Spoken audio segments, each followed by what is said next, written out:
السلام علیکم ورحمۃ اللہ وبرکاتہ۔ ابھی تھوڑی دیر پہلے ایک بہن نے سوال کیا کہ اجتماع صرف مردوں کا کیوں ہوتا ہے، عورتوں کا کیوں نہیں؟ اجتماع تو مردوں اور عورتوں کا دونوں کا ہونا چاہیے، کیونکہ دونوں کو دین کا کام کرنا ہے۔ اور آپ لوگ جو جماعتوں میں عورتوں کو ساتھ لے کے جاتے ہو، اپنے کام کے اندر عورتوں کو ساتھ رکھتے ہو، مرکز میں عورتوں کی جگہ بنائی ہوئی ہے، تو اجتماع میں کیوں نہیں بنائی؟ تو ان بہن کے لیے اور ان کے علاوہ ہمارے اور بہت ساری بہنوں کے لیے جو یہ سوال کرتی ہیں، یہ جواب ہے کہ میری بہنوں، اجتماع مردوں اور عورتوں دونوں کا ہوتا ہے۔ اجتماع کا کام، اجتماع کی محنت دونوں نے کرنی ہے، اجتماع کا فائدہ، اجتماع کا ثمرہ دونوں کو ملے گا، اور اتنے بڑے مجمع کے جمع ہونے کا اور اس مجمع کے ذریعے سے پھیلنے والی خیروں میں دونوں برابر کے شریک ہیں، بس دونوں کی محنت میں فرق ہے۔ یہ بالکل اسی طرح ہے کہ ایک کمپنی کے اندر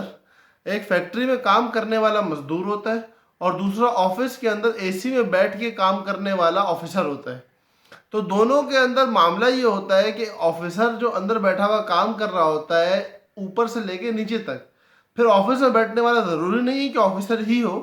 بلکہ اوپر سے لے کے نیچے تک مختلف طبقات ہوتے ہیں، مختلف لوگ ہوتے ہیں، ان کے ذمہ مختلف کام ہوتے ہیں۔ اور اسی طرح فیلڈ کے اوپر جو فیکٹری چل رہی ہے، جس کے اندر سے پروڈکٹ تیار ہو کے باہر آ رہی ہے، وہاں پہ کام کرنے والے لوگ ہوتے ہیں۔ بالکل یہی حال ہماری عورتوں کا اور ہمارے مردوں کا ہے۔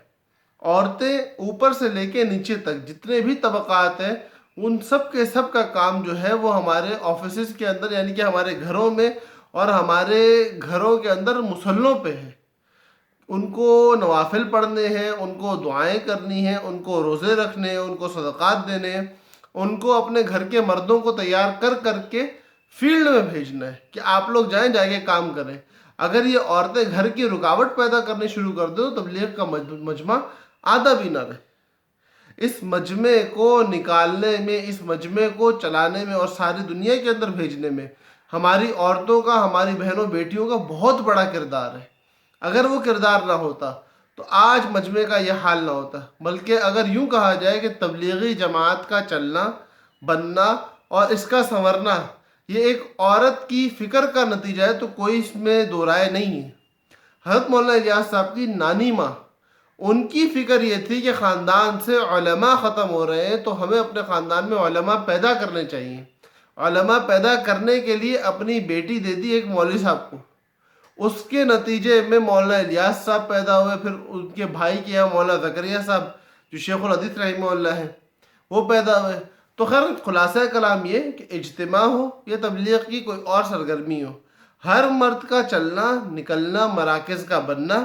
اور جتنے محنت کے کام ہیں ان سب کے اندر عورتوں کا برابر کا شیئر ہے، برابر کی وہ شریک ہے،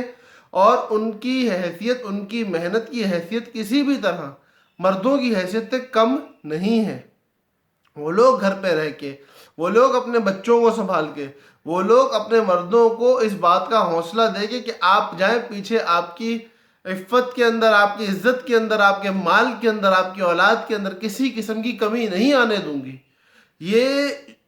ہمت اور حوصلہ دینے کی وجہ سے وہ بعض اوقات ان مردوں کی محنت سے آگے نکل جاتی ہیں۔ یہ آدمی تو جماعت میں جانے کے بعد اگر اصول کے مطابق چلے گا یا نہیں چلے گا، اس کے اوپر اس کے حالات کا فیصلہ ہوگا، لیکن عورت کو ایک کامل بندے کے وقت لگانے کا پورا اجر ملے گا اگر پیچھے وہ اپنی امانت داری میں صحیح طریقے سے محنت کر رہی ہے۔ اللہ پاک ہماری مردوں کو بھی اور ہماری عورتوں کو بھی دنیا اور آخرتی کامیابی دے، دین کے جذبوں کو زندہ رکھے، اور ہمارے مردوں اور عورتوں کو اپنی اپنی محنت میں بخوبی آگے بڑھنے کی توفیق عطا فرمائے۔ السلام علیکم ورحمۃ اللہ وبرکاتہ۔